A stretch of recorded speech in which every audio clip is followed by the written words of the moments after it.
ఫైనల్లో సెమీఫైనల్ అంత భారీగా స్కోర్ నమోదవుతుందా?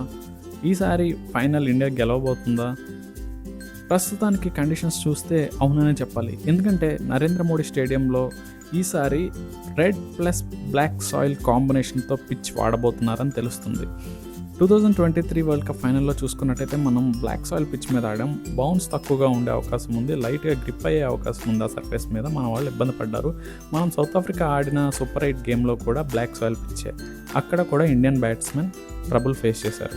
సో ఈసారి red plus black soil combination pitch వాడబోతున్నారు. సో సెమీఫైనల్లో మనం చూసినంత హై స్కోరింగ్ మ్యాచ్ చూడలేం, కాకపోతే మంచిగానే బ్యాటింగ్ అనుకూలించే అవకాశం ఉంది అండ్ గ్రిప్ కూడా అయ్యే అవకాశం ఉంది.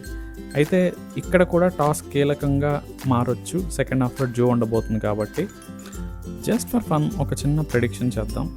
ఫైనల్లో ఎవరు ఎక్కువ ఇంపాక్ట్ చూపించబోతున్నారు అనేది ఒక్కసారి నా దృష్టిలో అయితే ఈసారి కూడా జస్ప్రీత్ బుమ్రా ఫైనల్లో కీలకంగా కాబోతున్నాడు అనుకుంటున్నాను.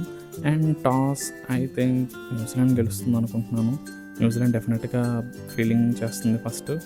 నేను ఒక 196 ఆ రేంజ్లో ఇండియా స్కోర్ చేయబోతుందని ఎక్స్పెక్ట్ చేస్తున్నా. తర్వాత న్యూజిలాండ్ని మన వాళ్ళు కట్టడి చేస్తారు. అక్కడే బుమ్రా క్రూషియల్ రోల్ ప్లే చేయబోతున్నాడు. 174 కాల్అవుట్ అవుతారు అని నేను అనుకుంటున్నా. సో మీరు కూడా ఇలా ప్రిడిక్ట్ చేయొచ్చు. లింక్ నేను డిస్క్రిప్షన్లో ఇస్తున్నాను. Just enjoy, have fun. Thank you.